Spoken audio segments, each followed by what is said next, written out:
আসসালামু আলাইকুম সম্মানিত দর্শক। আশা করি আপনারা সবাই ভালো আছেন।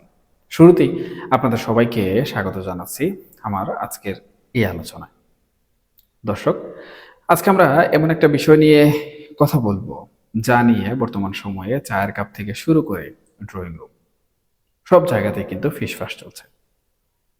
বর্তমান যে সরকার ক্ষমতায় বসেছে, তাদের বয়স মাত্র মাস দুয়েক। সত্যি বলতে কি, এত অল্প সময়ের মধ্যে একটি সরকারের ভালো কিংবা মন্দ বিচার করাটা শুধু যে তাড়াহুড়া হবে তা নয়, বরং একটু অবিচারও হয়ে যায়। কিন্তু আমরা যদি একটু পেছনের দিকে তাকাই, একটু ভালো করে খতিয়ে দেখার চেষ্টা করি যে ঠিক কোন পরিস্থিতির ভেতর দিয়ে আমরা আজকের এই জায়গায় এসে দাঁড়িয়েছি, তাহলে আমি মনে করি অনেক না বলা কথা হয়তোবা আমাদের সামনে দিনের আলোর মতো পরিষ্কার হয়ে যাবে। দেখুন সুপ্রিয় দর্শক, আমরা একটা সুদীর্ঘ গণতান্ত্রিক লড়াই কিন্তু দেখেছি, তাই না? প্রায় 17-18 বছরের একটা দম বন্ধ করার সময় পার করে আমরা যখন বর্তমান একটা পরিবর্তনের স্বপ্ন দেখলাম, তখন দায়িত্ব হলো ডক্টর মোহাম্মদ ইউনূসের কাঁধে। কিন্তু তার সেই 17-18 মাসের শাসনকাল আমাদের জন্য কতটা স্বস্তিদায়ক ছিল, একটু সততার সাথে যদি বলি, সেই সময়টাতে দেশ যেন অনেকটা পিছিয়ে পড়েছিল। একটা অদ্ভুত স্থবিরতা আর হাহাকার কাজ করছিল সবার মনে। সাধারণ মানুষের একটাই চাওয়া ছিল, যাই হোক না কেন একটা সুষ্ঠু নির্বাচন হোক, জনগণ যাকে ভোট দেবে সেই ক্ষমতায় আসুক। সে সময়কার রাজনৈতিক সমীকরণটা কিন্তু বেশ সহজ ছিল আমাদের চোখে। আমরা সবাই একরকম ধরেই নিয়েছিলাম যে পরিস্থিতি যেমনই হোক না কেন, বিএনপি বোধহয় ক্ষমতায় আসতে যাচ্ছে বা ক্ষমতায় আসবে। আর আওয়ামী লীগ যদি মাঠে থাকে, তবে তারা হয়তো প্রধান বিরোধী দলের আসনে বসবে। কিন্তু দর্শক, রাজনীতিতে অঙ্ক তো আর সবসময় সোজা পথে হাঁটে না, তাই না? সময় যত গড়াতে থাকলো, দৃশ্যপট ততটাই জটিল হতে শুরু করলো। একটা সময় জনমত কিন্তু বেশ শক্তভাবেই আওয়ামী লীগের দিকে ঝুঁকতে শুরু করেছিল। এর পেছনে বেশ কিছু কারণ ছিল। প্রথমত, ডক্টর ইউনূসের সরকার মানুষের প্রত্যাশা পূরণ করতে গিয়ে বেশ হিমশিম খাচ্ছিল। দ্বিতীয়ত, এবং সবচেয়ে গুরুত্বপূর্ণ বিষয় হলো, বিএনপির শীর্ষ নেতা তখন দেশের বাইরে অবস্থান করছিলেন। আর তার এই অনুপস্থিতির সুযোগে সারা দেশে তৃণমূল পর্যায়ে দলের কিছু নেতাকর্মী এমনভাবে চাঁদাবাজি, দখলদারিত্ব আর লুটপাট শুরু করলেন যে সাধারণ মানুষ রীতিমতো বেশ আতঙ্কিত হয়ে পড়ল। মানুষের মুখে মুখে তখন একটাই কথা, এর চেয়ে তো আগের আমলই ভালো ছিল। মানুষ ভাবতে শুরু করলো, ক্ষমতায় না থেকেই যদি এদের এই অবস্থা হয়, তবে পুরো ক্ষমতা হাতে পেলে এরা না জানি আসলে কি করবে। ঠিক এই চরম হতাশা আর অবিশ্বাসের সুযোগটাই কিন্তু রাজনীতির মাঠে আরেকটা বড় চমক নিয়ে এলো। হঠাৎ করেই আওয়ামী লীগের রাজনীতি নিষিদ্ধ ঘোষণা করা হলো এবং মাঠে তৈরি হলো এক বিশাল রাজনৈতিক শূন্যতা। আপনারা একটু খেয়াল করলেই বুঝবেন, রাজনীতি কিন্তু কখনো শূন্যস্থান পছন্দ করে না। বিএনপি এবং আওয়ামী লীগ, এই দুই প্রধান রাজনৈতিক শক্তির বাইরে মানুষ তখন একটা বিকল্প খুঁজতে শুরু করলো। আর তখনই দৃশ্যপটে বেশ জোরালোভাবে সামনে চলে এলো জামাত ইসলামী। অনেকের মনেই তখন প্রশ্ন, তাহলে কি এবার জামাত ক্ষমতায় আসতে যাচ্ছে? দেখুন, আন্তর্জাতিক রাজনীতির হিসাব নিকাশও এই সময়টাতে বেশ অদ্ভুতভাবে কিন্তু মোড় নিচ্ছিল। একদিকে আমেরিকা আর চীন জামাতকে প্রচ্ছন্ন সমর্থন দিচ্ছিল, অন্যদিকে আমাদের প্রতিবেশী রাষ্ট্র ভারত তাদের ব্যাপারে আগের চেয়ে অনেকটাই নমনীয় হয়ে পড়েছিল। দেশের অন্যান্য ছোট ছোট ইসলামী দলগুলো জামাতের সাথে এক ছাতার নিচে আসার প্রস্তুতি নিতেও কিন্তু আমরা দেখেছিলাম। ফলে বিএনপির ভেতরেও একটা গভীর ভীতির সঞ্চার হয়েছিল যে হয়তোবা জামাত ক্ষমতায় চলে আসবে। কিন্তু রাজনীতির এই দাবা খেলায় হঠাৎ করেই এমন কিছু ঘটনা ঘটল, যা কেউ কল্পনাও করেনি। রাজপথের অতি পরিচিত এবং কিছুটা বিতর্কিত মুখ ওসমান হাদির অত্যন্ত নির্মমভাবে খুন হওয়া, আর এই হত্যাকাণ্ডকে পুঁজি করে কতিপয় গোষ্ঠী এমনভাবে ফায়দা লুটার চেষ্টা করলো যে পুরো দেশটাই একটা ভয়াবহ অস্থিরতার মধ্যে পড়ে গেল। মানুষের মনে, এমনকি আন্তর্জাতিক মহলেও একটা ভয় দানা বাঁধতে শুরু করলো যে বাংলাদেশ কি তবে একটা উগ্রবাদী কিংবা আফগানিস্তানের মতো কোনো তালেবানি শাসন ব্যবস্থার দিকে এগিয়ে যাচ্ছে। আর এই আশঙ্কা থেকে ভারত এবং আমেরিকা রীতিমতো কিন্তু আটকে উঠেছিল, তাদের বুকের ভেতরে কম্পন শুরু হয়ে গিয়েছিল। ঠিক এমন একটা শ্বাসরুদ্ধকর পরিস্থিতিতেই শুরু হলো পর্দার আড়ালের নাটক। আন্তর্জাতিক কূটনীতির হিসাব মেলাতে গিয়ে লন্ডনে একটি অত্যন্ত গোপন এবং তাৎপর্যপূর্ণ সমঝোতা হয়।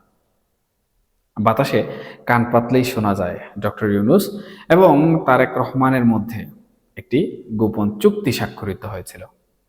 কিন্তু মজার ব্যাপার হলো এই সমঝোতার পরও তারেক রহমান দেশে ফেরার সাহস পাচ্ছিলেন না, বা হয়তো তাকে সেই সুযোগ দেয়া হচ্ছিল না।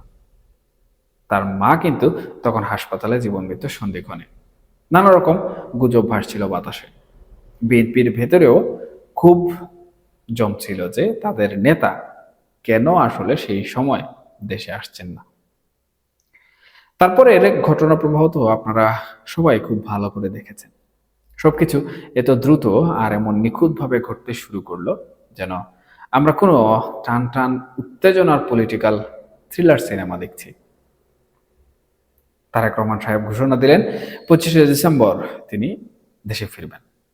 তিনি ফিরলেন, তার মায়ের অত্যন্ত সম্মানজনক দাফন সম্পন্ন হলো।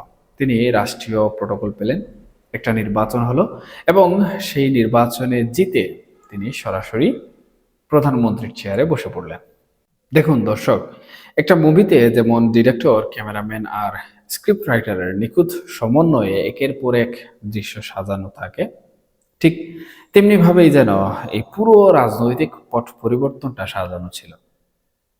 18 কোটি মানুষের একটা দেশে এত বড় এবং জটিল একটা রাজনৈতিক সমীকরণ চোখের পলকে এমন সহজ হয়ে যাবে, এটা রাষ্ট্রবিজ্ঞানের যে কোনো ছাত্রকেই কিন্তু অবাক করবে, এবং এটা আমি নিঃসন্দেহে বলতে পারি। আর ঠিক এখানেই তৈরি হয়েছে সাধারণ মানুষের মনের সবচেয়ে বড় প্রশ্নবোধক চিহ্নটি। যখন এত নিখুঁতভাবে কোনো কিছু ঘটে তখন মানুষ স্বভাবতই সন্দেহ করে। মানুষ ভাবতে বাধ্য হয়ে যে এর পেছনে নিশ্চয়ই কোনো বড় ধরনের আপোষ, কোনো তলে তলে সমঝোতা, বা যাকে আমরা পলিটিক্যাল কনস্পাইরেসি বলি তেমন কিছু একটা কাজ করেছে। এই মুহূর্তে মানুষ নতুন সরকারকে সুযোগ দিতে চাইছে ঠিকই, তারেক রহমান সাহেবের অনেক সিদ্ধান্তে মানুষ খুশি হচ্ছে, কিন্তু কোথাও যেন একটা অদৃশ্য দেয়াল এখন রয়ে গেছে। কোথাও যেন নৈতিকতার একটা বড় শূন্যতা, একটা চাপ, দীর্ঘশ্বাস রয়ে গেছে মানুষের মনে। নির্বাচনের স্বচ্ছতা নিয়ে, ক্ষমতা হস্তান্তরের প্রক্রিয়া নিয়ে মানুষের মনে যে সন্দেহ ঢুকে গেছে তা কিন্তু সরকার বা বিরোধী দল বর্তমানে যারা আছে কেউই পুরোপুরিভাবে জনগণের মন থেকে মুছে ফেলতে পারছে না। এখন আসুন এই বিষয়টি নিয়ে একটু সমাধানের দিকে তাকাই। আমাদের দেশের রাজনীতির এই সবচেয়ে বড় রোগটা কোথায় কেউ বলতে পারবেন? একবার কেউ ভোটে জিতে ক্ষমতায় বসতে পারলে সে ধরে নেয় আগামী 5 বছরের জন্য দেশটা তার নিজের জমিদারি হয়ে গেছে। এই 5 বছর সে যা খুশি তাই করবে, আর জনগণকে সেটা মুখ বুঝে সহ্য করতে হবে। এই সংস্কৃতি থেকে আমাদের বের হয়ে আসতে হবে। আপনি যদি উন্নত বিশ্বের যে গণতান্ত্রিক ব্যবস্থা রয়েছে, বিশেষ করে আমেরিকার দিকে তাকান, সেখানে কিন্তু এই একচেটিয়া ক্ষমতার সুযোগ কোনোভাবেই নেই। সেখানে কংগ্রেসম্যান বা সিনেটররা নির্দিষ্ট মেয়াদের জন্য নির্বাচিত হলেও পুরো সমাজ জুড়ে ধাপে ধাপে মধ্যবর্তী নির্বাচন বা মিড টার্ম ইলেকশন হতে থাকে। এতে করে ক্ষমতাসীন সরকারের জনপ্রিয়তা এবং কাজের মূল্যায়ন প্রতিনিয়ত কিন্তু যাচাই হতে থাকে।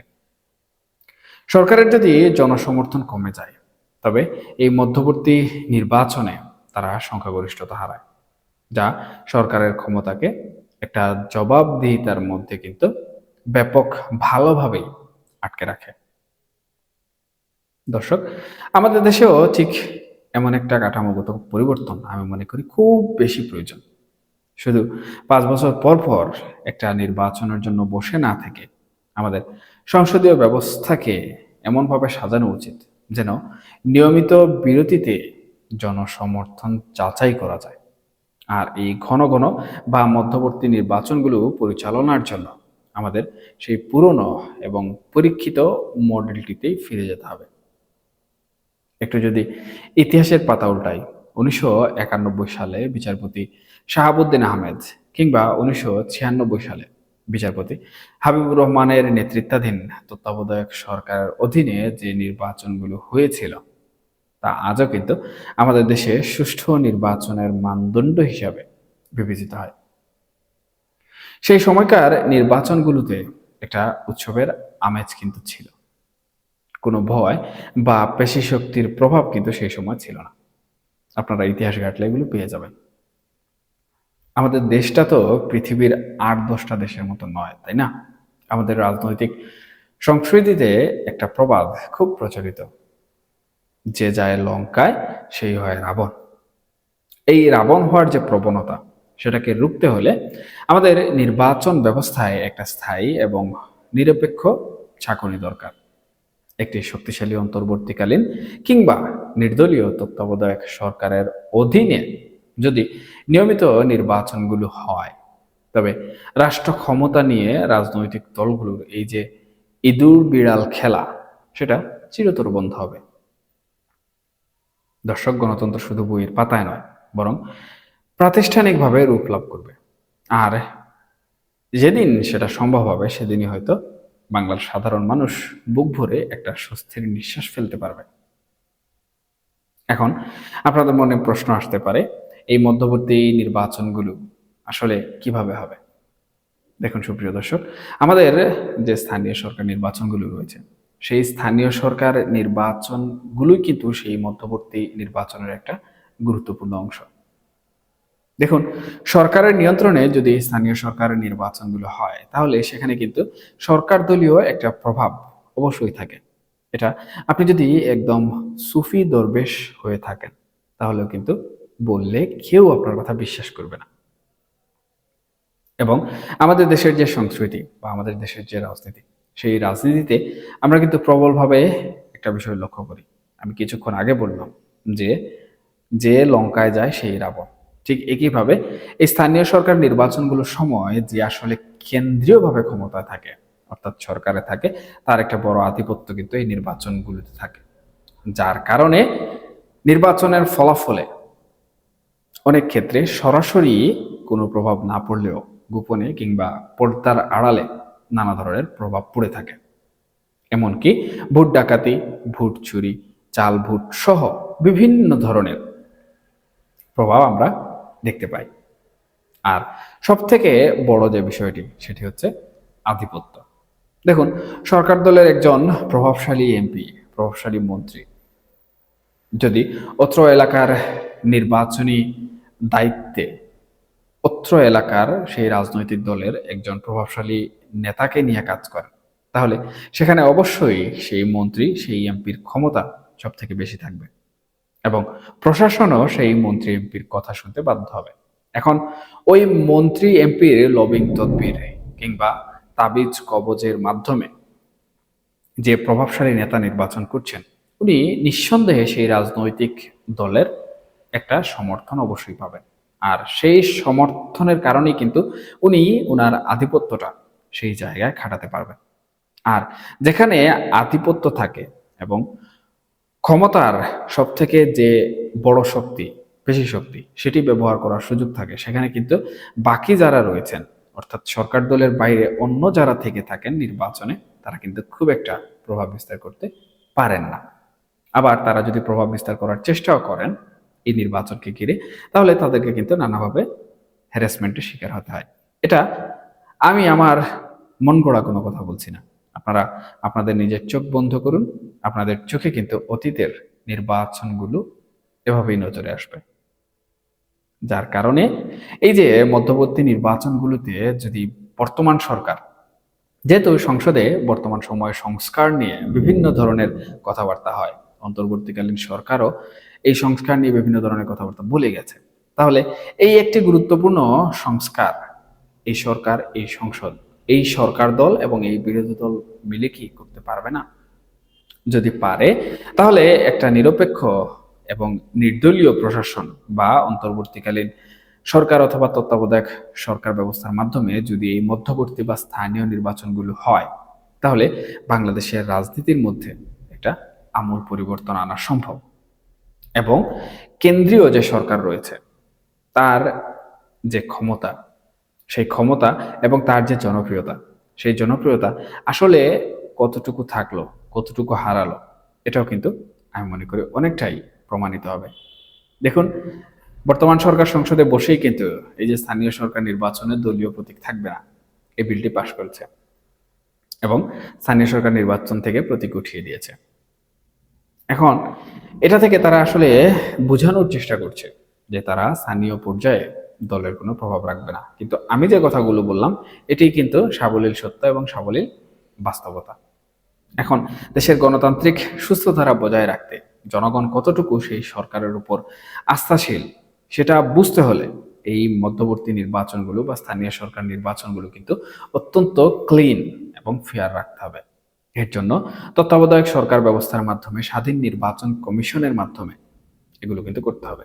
যদি সেটা সম্ভব হয়, তাহলে আমি মনে করি জনগণের ম্যান্ডেট নিয়ে যারা দেশ পরিচালনা করছে তারা জনগণের রায়কে খুব ভালোভাবে পর্যবেক্ষণ করতে পারবে এবং তাদের ব্যর্থতা বা তাদের যে সফলতা সেটিও কিন্তু বুঝতে পারবে। আর যখনই একটি সরকার জনগণের যে মনের আশা, জনগণের যে ইচ্ছা বা জনগণকে কতটুকু সন্তুষ্ট তারা করতে পেরেছে সেটি যদি প্রকাশ্যে জানতে পারে, অথবা সরকারের উপর জনগণের কতটুকু আস্থা রয়েছে সেটি যদি খুব ভালো করে হিসাব নিকাশের মাধ্যমে নির্দিষ্ট সময় পর পর জানতে পারে, তাহলে কিন্তু তারা বুঝতে পারে যে জনগণের কাছে তাদের গ্রহণযোগ্যতা কতটুকু।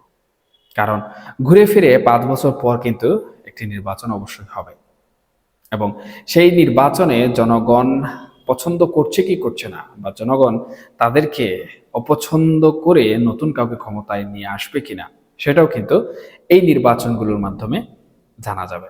তবে এর জন্য সবার আগে নীতি নির্ধারকদের যেটি করতে হবে সেটি হচ্ছে বাংলাদেশের এই স্থানীয় সরকারের নির্বাচনগুলোকে অবশ্যই স্বাধীন তত্ত্বাবধায়ক সরকারের অধীনে নিয়ে আসতে হবে।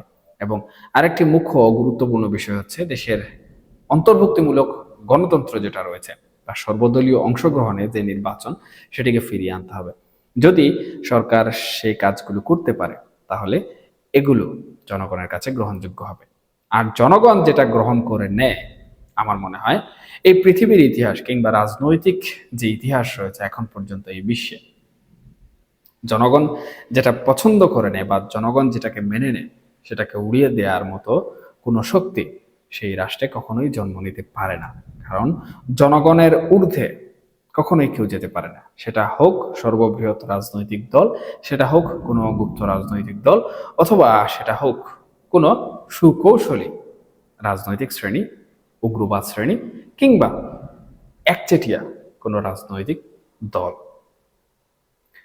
সুপ্রিয় দর্শক, তাহলে এই আলোচনায় আমরা যে বিষয়টি সব থেকে বেশি প্রায়োরিটি দিলাম সেটি হচ্ছে মধ্যবর্তী নির্বাচন। এবং মধ্যবর্তী নির্বাচনগুলো অন্যান্য দেশের মতো আমাদের দেশে হয়তো বা করা সম্ভব নয়, কিন্তু এই স্থানীয় সরকার নির্বাচনগুলোকে মধ্যবর্তী নির্বাচন হিসাবে নিয়ে আসাটা কিন্তু খুব সহজ একটি কাজ। তবে লঙ্কায় যে যায় সে রাবণ হওয়ার যে ইচ্ছা, সেটি প্রথমে কিন্তু সরকার থেকে মুছে ফেলতে হবে এবং নিরপেক্ষ তত্ত্বাবধায়ক সরকার অথবা অন্তর্বর্তীকালীন সরকারের মাধ্যমে এই নির্বাচনগুলো করতে হবে।